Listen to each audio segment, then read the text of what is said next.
You're now watching Showbiz Snob, your daily showbiz update. Yasi Pressman napatulfo. Isang lalaki nga ang dumulog kay Raffy Tulfo upang idulog ang problema niya kay Yasi Pressman o sa naging driver nito. Anyway, ang full story, ganito po ang kwento ng itong Grab driver ay bungguin ng isang sasakyan. At napag-alaman ng driver na ito or ng Grab driver na ito na ang nasabing sasakyan na iyon ay kay Yasi Pressman. Pero wala si Yasi Pressman sa sasakyan dahil driver lamang ang nandoon, driver ni Yasi.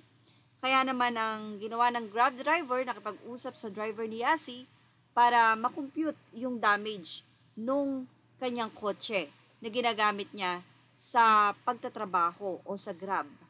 Anyway, to make the long story short, hindi na nga nakontak ang driver nitong si Yasi Pressman dahil hihingi siya ng 2,500 ng computation sa Mitsubishi kung saan umabot nga ng 49,000 ang nasabing computation na iyon plus yung 2,500 bayad para dun sa computation. Nang tatawagan niya na ang driver, hindi niya na ito makontak at sinabi nga na kukontakin si Yasi. Pero sinabi ng driver na tinanggal na nga daw siya ni Yasi Pressman.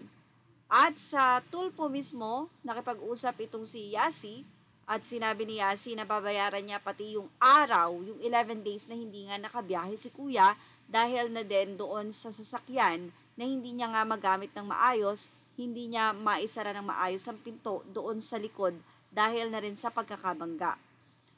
Binayaran nga ni Yasi Pressman ang 100,000 pesos pero ang kabuuan lamang ng babayaran niya dapat ay 79,000 na kung hindi nga makokontak si Yasi ay si Raffy Tulfo na ang sasagot.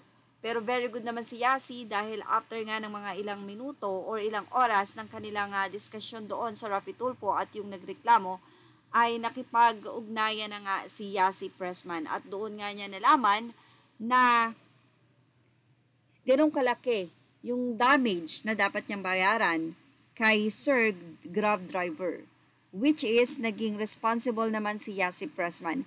Actually, may mga netizen na mukhang hindi napanood ang full video mula sa update ng Fashion Police kasi may nagsabi dito na aware daw si Yasi sa nangyari. Pero bakit ini-ignore? Nung una nga kasi ay 11 days nga na nag-antay itong si Manong driver.